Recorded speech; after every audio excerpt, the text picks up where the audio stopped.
Hello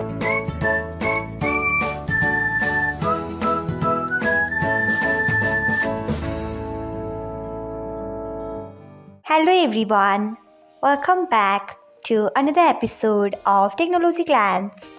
Today, in this video, I am going to guide you through how you can mute message sound of message notification on BIP. So, let's get started. Firstly, open BIP app in your device. Then tap on three lines icon. Next, tap on settings. After that, tap on notifications. Then you can see the option of message notifications. Tap on it.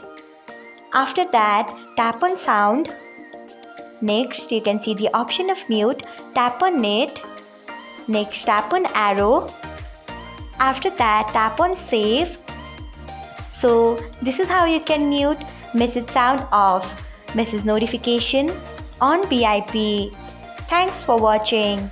If you found this guide helpful, we would love it if you hit the thumbs up button below.